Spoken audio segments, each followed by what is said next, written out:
અમદાવાદ સ્થિત આગમ cancer સેન્ટરે cancer દર્દીઓ તથા તેમની સંભાળ રાખનારાઓ માટે કેન્સર અવેરનેસ મીટિંગનું સફળ આયોજન કર્યું હતું। આ મીટિંગનો મુખ્ય હેતુ કેન્સર અંગે જાગૃતિ ફેલાવવી, વહેલા નિદાનના મહત્વને ઉજાગર કરવું તેમજ સમયસર અને યોગ્ય સારવાર દ્વારા સારા પરિણામો મેળવી શકાય તે બાબતે માર્ગદર્શન આપવાનો હતો। વસ્ત્રાપુર સ્થિત કલ્યાણમ કોમ્યુનિટી સેન્ટર ખાતે યોજાયેલા આ કાર્યક્રમનું નેતૃત્વ આગમ કેન્સર સેન્ટરના સિનિયર મેડિકલ ઓન્કોલોજિસ્ટ ડોક્ટર આશીષ કૌશલે કર્યું હતું। કાર્યક્રમ દરમિયાન કેન્સરના પ્રારંભિક લક્ષણો, નિવારક પગલાં તેમજ ઉપલબ્ધ આધુનિક સારવાર વિકલ્પો અંગે વિસ્તૃત માહિતી આપવામાં આવી હતી।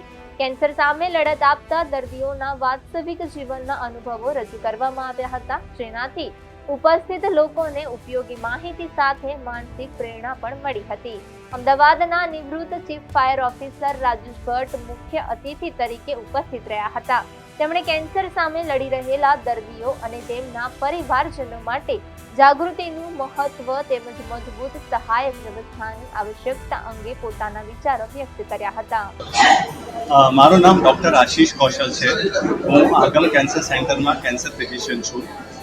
આગમ કેન્સર સેન્ટર આજે કેન્સર અવેરનેસનો એક સરસ પ્રોગ્રામ કર્યો છે અને આપણે બધા જાણીએ છીએ કે કેન્સર ઘણા બધા એડિક્શન, તમાકુ કે એલ્કોહોલના લીધે થાય। કેન્સરની સારવાર માટે આપણે ઘણી બધી નવી મોડર્ન ટ્રીટમેન્ટ આવી ગઈ છે।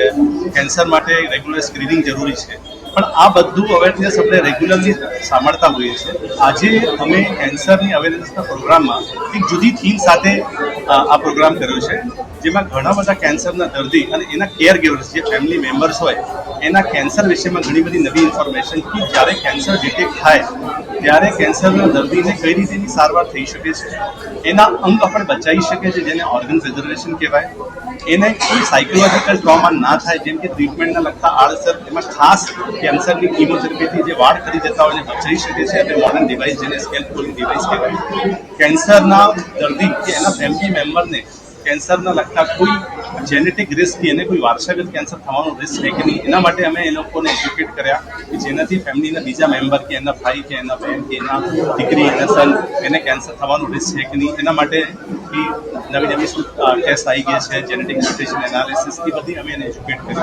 અને છેલ્લે જેવા દર્દી જેને કેન્સર ચોથા સ્ટેજમાં ડિટેક્ટ થાય, જે આપણા દેશમાં બહુ કોમન છે, ઇવન એવા સ્ટેજમાં પણ હવે મોડર્ન ટ્રીટમેન્ટ જેમાં ટાર્ગેટ થેરપી અને ઇમ્યુનોથેરાપી, અમારી પાસે એવા પણ ઘણા દર્દી અત્યારે ઓડિયન્સમાં છે જેને વર્ષો થઈ ગયા છે અને એ લોકો કેન્સર ચોથા સ્ટેજમાં પણ ક્યોર થઈ ગયા છે।